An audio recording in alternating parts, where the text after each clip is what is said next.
जो हमारा lens makers formula है उसका डेरिवेशन तो आपने सीख ही लिया होगा करना। 1/f equal to n minus 1/r1 minus 1/r2। जहाँ कहीं पर भी n लिखा हो, मैंने आपसे क्या बताया है कि n इजकल टू n2/n1, यानी कि 1/f equal to n2/n1 minus 1/r1 minus 1/r2। ठीक है, बोलो भाई। सपोज कर लीजिए कि कोई भी एक लेंस ले लिया जाए, कोई भी एक लेंस ले लें, XYZ, कोई भी एक लेंस ले लें, उसका रिफ्रैक्टिव इंडेक्स हमारा ANG है और उसे किसी एक ऐसे मीडियम में रखा गया है जिसका रिफ्रैक्टिव इंडेक्स ANL है, यानी कि कोई लिक्विड है जिसमें उसको डिप करा दिया गया है। अब आपसे कह रहा है कि इसकी फोकल लेंथ क्या होगी, तो घबराने की कोई ज़रूरत नहीं है। इसकी फोकल लेंथ क्या होगी, हम अगर ये देखें कि इस पे जो लाइट रे इंसिडेंट हो रही है, तो लाइट रे अगर हमारी इंसिडेंट हो रही है तो वो कहाँ से आ रही है? इस सरफेस पे इंसिडेंट होने वाली लाइट रे हमारी कहाँ से आ रही है? ANL से आ रही है, यानी कि इस लिक्विड से आ रही है। जा कहाँ रही है? इस ग्लास के लेंस में जा रही है। तो N2 माने जा रही और N1 माने आ रही है। तो सीधी सी बात, हम फार्मूला क्या यूज करेंगे? 1/f इजकल टू N2 माने जा रही कहाँ? ग्लास में, यानी कि लेंस में, अपान N1 आ रही कहाँ से? लिक्विड से। तो आप लिक्विड का रिफ्रैक्टिव इंडेक्स यहाँ पर पुट कर दीजिएगा और 1/r1 माइनस 1/r2। R1 और R2 उस लेंस के लिए जो रेडियस ऑफ कर्वेचर होगी हमारी दोनों सरफेस के लिए, R1 इसके लिए और R2 इसके लिए, वो यहाँ पर पुट कर लेंगे, सॉल्व कर लेंगे, उसकी फोकल लेंथ की वैल्यू आ जाएगी। कोई इसमें प्रॉब्लम होनी नहीं चाहिए। ये न्यूमेरिकल कंसेप्ट हमें आना चाहिए, क्योंकि इस पर डिफरेंट टाइप के न्यूमेरिकल्स हमसे पूछे जाते हैं।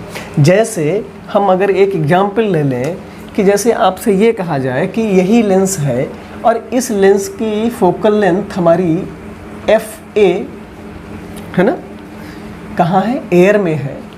तो बताइए कि उसकी उस लिक्विड में फोकल लेंथ क्या होगी, यानी FL बताना है, समझे? तो FA यानी कि एयर, कोई भी लेंस है, मान लें यही लेंस है, तो उसकी एयर में फोकल लेंथ हमारी कितनी है? FA है। तो आप 1/FA equal to n minus 1/r1 minus 1/r2। तो n बोले तो मैंने आपसे क्या बताया? N2/n1। N2 माने जा रही कहाँ? लेंस में जा रही। तो लेंस के लिए क्या आप ANG पुट करेंगे?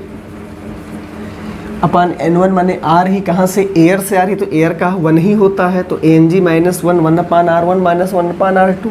क्या यहाँ से FA की वैल्यू आपको दे दी गई है, पहले से दे दी गई है, तो वो पुट कर लेंगे। ANG की वैल्यू पुट कर लेंगे -1। तो क्या इतने की वैल्यू हमें मिल जाएगी? बोलो भाई, मिल जाएगी। अब अगर लिक्विड में कह रहा है तो लिक्विड के लिए तो फार्मूला मैंने यही बताया ना, इस तरीके से। तो 1/FL equal to ANG upon ANL minus 1/r1 minus 1/r2। दो इक्वेशंस मिली, तो इसकी वैल्यू आप यहाँ पर पुट कर दीजिए तो FL आ जाएगा, या फिर दोनों इक्वेशंस को लेकर के आप क्या करें? डिवाइड कर दें, तो हमें क्या मिलेगा? FL upon FA equal to ANG minus 1 upon ANG upon ANL minus 1। हम इसे सॉल्व कर लें, बस FL की वैल्यू हमें मिल जाएगी। तो इस तरीके से न्यूमेरिकल्स हमारे दिए रहते हैं। ज़रूरी नहीं है कि हम आपको डाटा दें तभी आप उसको कैलकुलेट करके हम बताएं। हमें फिज़िक्स अगर सीखनी है, जहाँ तक मेरा मानना है, तो हम उसके कॉन्सेप्ट को सीखें कि वो हमारा न्यूमेरिकल लगेगा कैसे। हम यहाँ पर डाटा दे करके कोई न्यूमेरिकल आपको बता दें और आप उस न्यूमेरिकल को केवल सीख लें, तो इससे बेहतर है कि आप उस न्यूमेरिकल के कॉन्सेप्ट को सीखिए कि वो न्यूमेरिकल हमारा कैसे सॉल्व होगा। अब यहाँ पर जैसे कई सारी चीज़ें दे दी गई हैं कि 1/FA 1/FL आपने देख लिया। कभी कभी ऐसा भी होता है कि एयर में और लिक्विड में या किसी भी वाटर में उस लेंस की फोकल लेंथ का रेशियो दे रखा होता है। जैसे सपोज कर लीजिएगा कि कोई एक बाई कॉन्वेक्स लेंस है, यानी कि द्विउत्तल लेंस है, उसके लिए वायु में और जल में उसकी फोकस दूरियों का अनुपात हमारा 2:3 है। यदि जल का अपवर्तनांक 4/3 हो तो उस लेंस के पदार्थ का अपवर्तनांक क्या होगा। तो सीधी सी बात है कि FA और FL में रेशियो हमको दे दिया गया है। तो क्या आप बताइए, कैलकुलेट हम उसको उसी तरीके से ही तो करेंगे। R1 और R2 की तो वैल्यू वहाँ पर दे नहीं गई है, तो जब दी नहीं गई है तो R1 और R2 वाला फंक्शन तो हमारा कैंसिल हो जाएगा, बचेगा क्या, यही तो बचेगा। तो FL और FA यानी कि एयर और लिक्विड में जो रेशियो 2/3 दिया गया है, तो यहाँ पर FL/FA क्या हो जाएगा 3/2, और ANL की वैल्यू क्या दे दी गई है 4/3। तो क्या हम सॉल्व करके ANG की वैल्यू नहीं फाइंड कर लेंगे? बताइए भाई, एक कॉन्सेप्ट है हमारे पास, हम ये क्वेश्चन हमारा कैसे बन रहा है, किस तरीके से बन रहा है, कौन कौन से क्वेश्चन हमारे हो सकते हैं, तो उस पर हम चर्चा कर रहे हैं। केवल आप अपने प्रैक्टिस वर्क बुक लेकर के आप प्रैक्टिस करिए। अगर कोई बाई चांस अगर कोई ऐसी प्रॉब्लम आ रही है ऐसे न्यूमेरिकल्स में, तो आप हमारे कमेंट बॉक्स में आकर के आप कमेंट करिए, या हमारा नंबर आप व्हाट्सएप नंबर ले लीजिएगा, उस व्हाट्सएप नंबर पर न्यूमेरिकल आप भेजिए, हम आप तक सलूशन उसका पहुंचाएंगे। ठीक है। अच्छा, अब यहाँ पर मैंने और भी न्यूमेरिकल्स ऐसे देखे, जैसे कि 1/F। तो जैसा कि आपको पता है कि power of lens P = 1/F। Suppose कर लिया जाए कि इसकी पावर दे दी जाए 5 डायोप्टर और उसका रिफ्रैक्टिव इंडेक्स दे दिया जाए, और आपसे ये कहा जाए कि उसकी रेडियस ऑफ कर्वेचर क्या होगी। यदि दोनों सरफेसेस के लिए उसकी रेडियस ऑफ कर्वेचर सेम हो तो रेडियस ऑफ कर्वेचर की वैल्यू क्या होगी। तो 1/F = n-1 1/R1 - 1/R2। तो R1 और R2 की वैल्यू सेम है, तो यहाँ पर 2/R हो जाएगा, क्योंकि अगर बाई कॉन्वेक्स लेंस है, क्योंकि पॉजिटिव में दी गई है ये उसकी पावर, क्योंकि 5D यानी कि +5D, और प्लस माने कन्वर्जेंट लेंस यानी कि कॉन्वेक्स लेंस, वही बाई कॉन्वेक्स लेंस, इसलिए यहाँ पर R1 हमारा पॉजिटिव और R2 हमारा निगेटिव होगा, तो -1 प्लस हो जाएगा, यानी 2/R n-1 1/F। तो F की 1/F की वैल्यू P ही दे दी गई है सीधे, तो 5 = n-1 यानी कि हो जाएगा 1.5 - 1 × 2/R। सॉल्व करके हम R की वैल्यू फाइंड कर लेंगे। या यहाँ पर जो कंडीशंस दी गई हैं, तो यहाँ पर हमारे न्यूमेरिकल्स कुछ ऐसे भी हो सकते हैं कि वायु में या जल में या किसी लिक्विड में उस लेंस के जो फोकल लेंथ है उसमें रेशियो न हो करके उसके पावर में रेशियो हो सकता है। जैसे यहाँ पर 1:2 हो सकता है, 2:3 हो सकता है, कुछ भी हो। तो वहाँ पर हम इसको PA/PL यानी कि power of lens in air, power of lens in liquid, जिसको PA उसको PL मान करके हम सॉल्व कर लेंगे। कोई कठिनाई नहीं होनी चाहिए। हम थोड़ा आगे बढ़ते हैं दूसरे न्यूमेरिकल की ओर। दूसरे टाइप के न्यूमेरिकल्स हमारे कैसे हो सकते हैं। अब ज़रा इसमें एक बात हमारी ध्यान रखने वाली है, जो पिछले लेक्चर में हमने चर्चा आपसे की थी कि फोकल लेंथ हमारी डिपेंड किस पे करती है। तो ये फोकल लेंथ हमारी R1 और R2 पे तो डिपेंड करती नहीं है, क्योंकि किसी भी लेंस के लिए R1 और R2 की वैल्यू फिक्स रहती है। मैं रिपीट कर रहा हूँ उस चीज़ को जो पिछले लेक्चर में मैंने आपको बताया है। सीधे तौर पर डिपेंड करेगी n2/n1 पे, यानी n2 माने जा रही किसमें, लेंस में ही जाएगी, यानी कि लेंस के रिफ्रैक्टिव इंडेक्स पे डिपेंड करेगी, और n1 माने आ रही, यानी कि वो सराउंडिंग मीडियम के रिफ्रैक्टिव इंडेक्स पे डिपेंड करेगी किसका, फोकल लेंथ। तो यहाँ से अगर हम ये देखें किसी भी लेंस के लिए, तो पिछले वीडियोस में आप जाकर के उसको विधिवत पढ़ सकते हैं, समझ सकते हैं, लेकिन एक छोटा सा कंसेप्ट हम आपको फिर से रिपीट कराए दे रहे हैं कि हम ये देखते हैं कि n1 = n2 और n1 is greater than n2 n1 is less than n2। तीन कंडीशंस हमको यहाँ पर मिलेंगी। n1 और n2 का ठीक इक्वल होगा तो 1 - 1 यानी 0, तो फोकल लेंथ हमारी क्या आ जाएगी, अनंत हो जाएगी, यानी कि वो एक समतल प्लेट की तरह काम करेगा। और यहाँ पर n1 is greater than n2 यानी n1 बड़ा हो गया किससे, n2 से, तो इसका जो सब्ट्रैक्शन हमको मिलेगा वो निगेटिव मिलेगा। और निगेटिव हमारी फोकल लेंथ किसके लिए होती है, निगेटिव फोकल लेंथ हमारी किसके लिए होती है, डाइवर्जेंट लेंस के लिए। तो डाइवर्जेंट लेंस यानी कि ये, बोलो भाई, तो डाइवर्जेंट लेंस के लिए ही फोकल लेंथ हमारी निगेटिव आएगी। सपोज कर लिया जाए कि ये बाई कॉन्वेक्स लेंस था, तो R1 की वैल्यू प्लस में, R2 की वैल्यू निगेटिव में, तो माइनस माइनस प्लस हो जाएगा, यानी कि इसकी वैल्यू तो पॉजिटिव आई, इसकी वैल्यू निगेटिव आई, यानी कि F की वैल्यू डाइवर्जेंट लेंस के इक्वल आई, यानी कि निगेटिव आ रही, यानी कि अब नेचर इसका ऐसा हो गया। इसका मतलब ये हुआ कि अगर हम कोई भी बाई कॉन्वेक्स लेंस जिसका रिफ्रैक्टिव इंडेक्स n2 है और उसको हम किसी एक ऐसे लिक्विड में डिप करा रखे हैं जिसका रिफ्रैक्टिव इंडेक्स n1 है, अगर रिफ्रैक्टिव इंडेक्स यानी सराउंडिंग मीडियम का रिफ्रैक्टिव इंडेक्स ज़्यादा होगा किससे, n2 से, यानी कि लेंस के रिफ्रैक्टिव इंडेक्स से, तो उस लेंस का जो नेचर होगा वो हमारा बदल जाएगा। बात समझ में आई, कैसा हो जाएगा, कॉनकेव लेंस हो जाएगा, यानी कि एक डाइवर्जेंट लेंस के रूप में हो जाएगा। अगर हम डाइवर्जेंट लेंस को लेकर के यहाँ पे सीखें तो 1/R1, R1 की वैल्यू निगेटिव, R2 की वैल्यू पॉजिटिव, तो ये निगेटिव में रखा जाएगा, ये पॉजिटिव में रखा जाएगा, दोनों को सॉल्व करेंगे तो निगेटिव ही तो मिलेगा हमको, बोलो भाई। तो ये निगेटिव में आया, इसकी वैल्यू ऑलरेडी निगेटिव में आएगी क्योंकि n1 is greater than n2, तो ये भी निगेटिव, ये भी निगेटिव, माइनस माइनस क्या हो जाएगा, प्लस, यानी कि फोकल लेंथ क्या आ जाएगी, प्लस में आ जाएगी। और प्लस में किसकी होती है, कन्वर्जेंट लेंस की।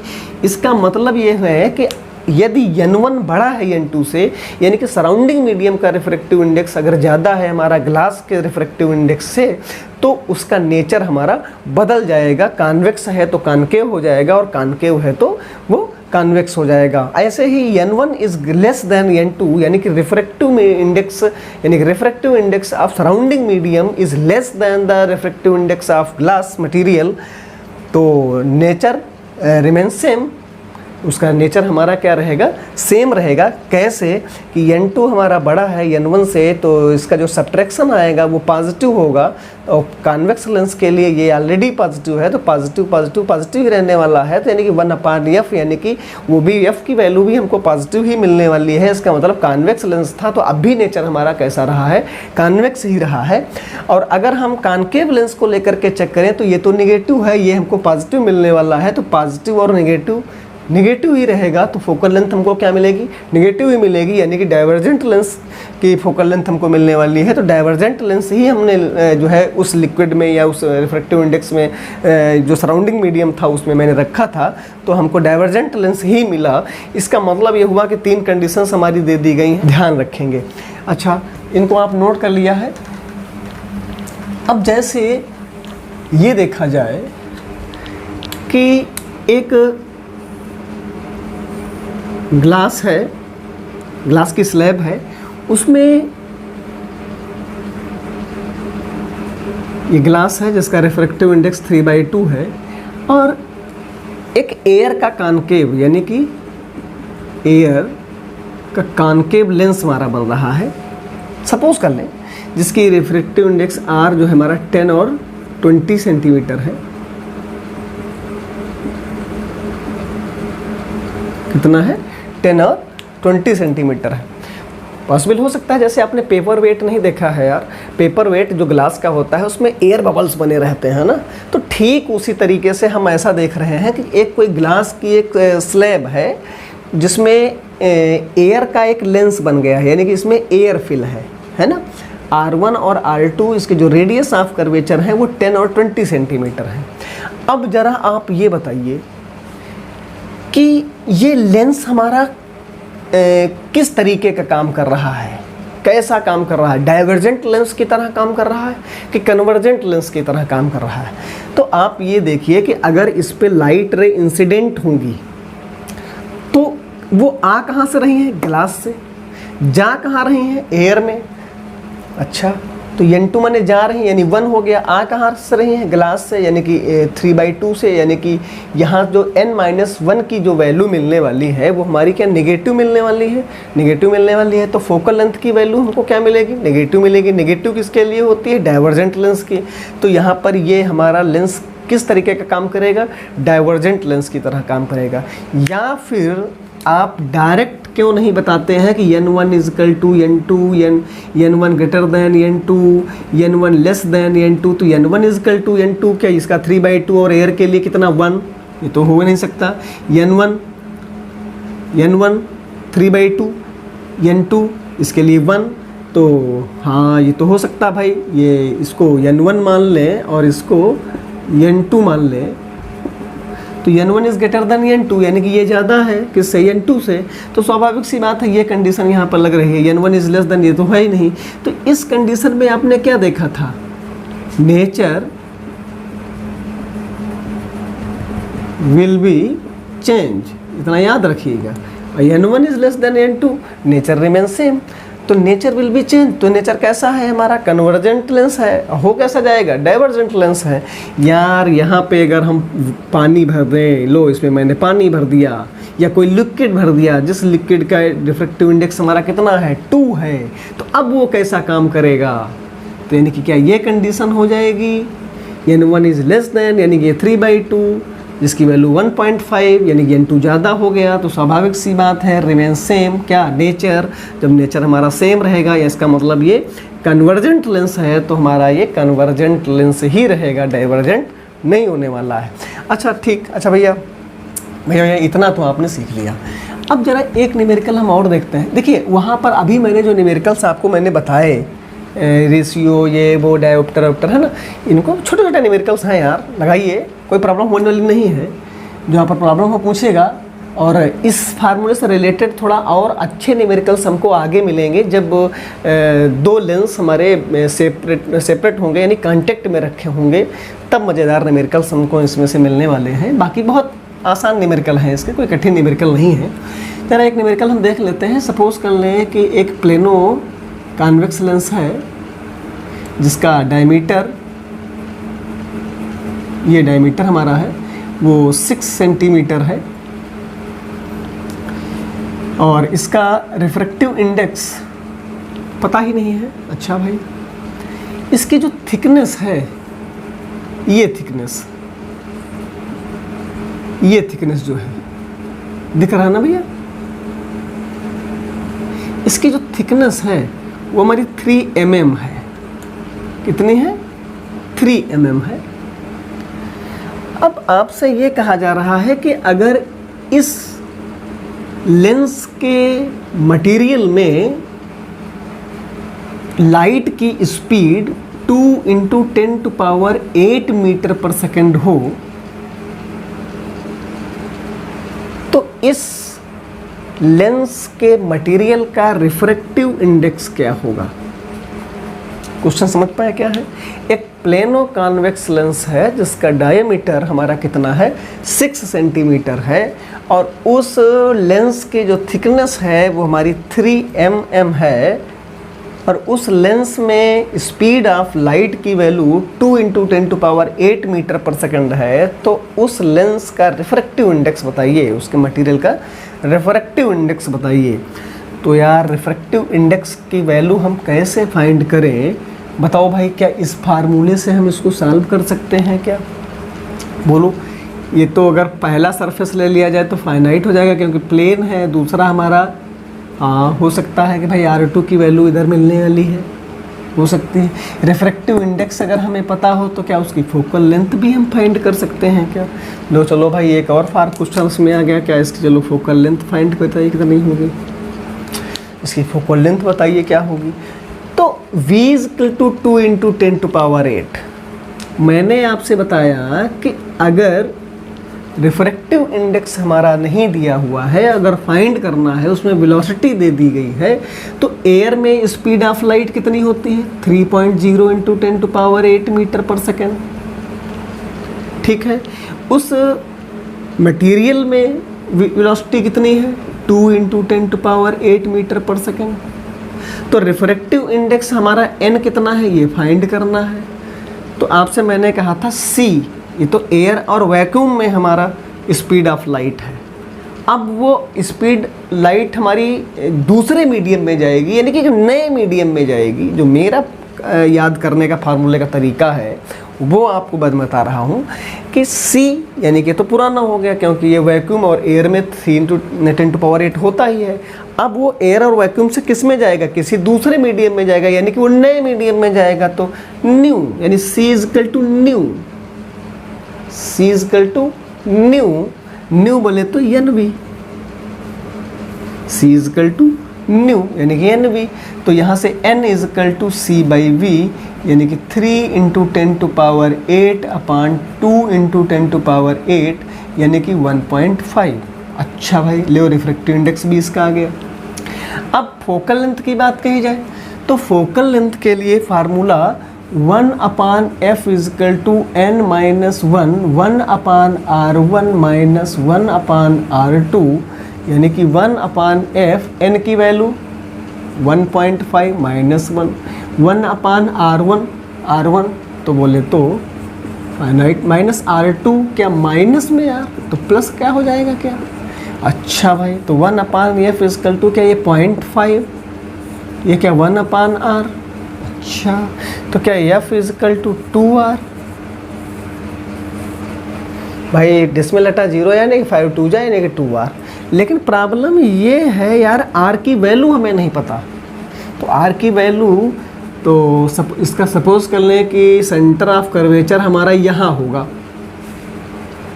ठीक भाई, कोई भी अगर कर्व है या स्फेरिकल सरफेस है तो उसका कोई ना कोई सेंटर होगा, और उस सेंटर से अगर हम यहाँ तक की डिस्टेंस देखें तो वही तो हमारी रेडियस ऑफ कर्वेचर होगी। तो यहाँ से देखें चाहे यहाँ से देखें, लो मैंने यहाँ मिला दिया, तो क्या यही रेडियस है। इसकी थिकनेस हमारी है 3 mm। अगर हम सपोज कर लें थोड़ी देर के लिए कि ये थिकनेस हमारी y है, तो यहाँ से लेकर के यहाँ की डिस्टेंस हमारी रेडियस हुई ना, यहाँ से यहाँ तक की डिस्टेंस रेडियस के ही इक्वल हुई। जैसे ये रेडियस है वैसे यहाँ तक की भी रेडियस ही हुई।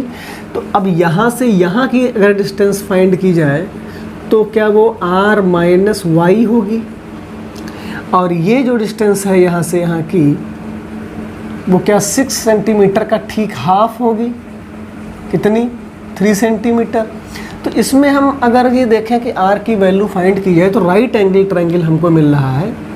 तो यहाँ पे हम क्या लिखेंगे, r² = 3² प्लस r - y का होल हाफ स्क्वायर। क्लियर बोलो भाई। अच्छा, तो r² = 9 plus r² plus y² - 2ry, यही तो मिलने वाला है ना। तो r² ने r² कैंसिल कर दिया, तो 2ry = 9। y² की जहाँ तक चर्चा की जाए तो y की वैल्यू ही बहुत छोटी है, बहुत कम है। तो y² की वैल्यू भी बहुत कम हो जाएगी, यानी कि इसको ना के बराबर मान लें तो लगभग 2ry हमारा 9 के इक्विवेलेंट होगा, यानी कि r = 9/2। y कितना है, 3 है, तो 3 3 जा यानी कि r =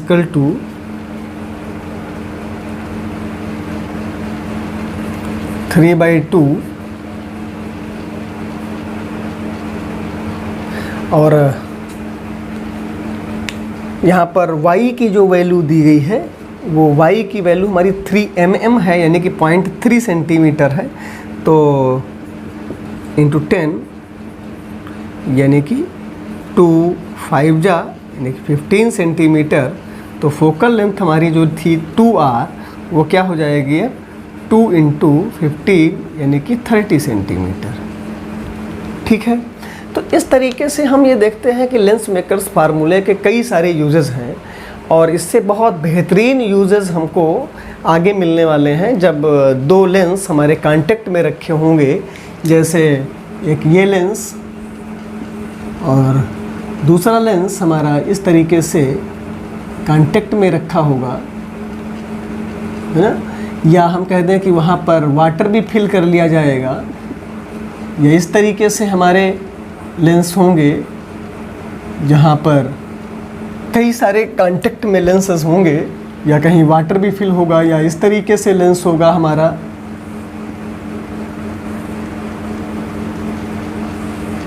और यहाँ पर वाटर फिल होगा, तब हमको कंबाइंड फोकल लेंथ कैसे उसकी फाइंड करनी होगी, वहाँ पर हमको लेंस मेकर्स फार्मूला ज़रूर याद होना चाहिए, और वहाँ पर इसका यूज भी होगा।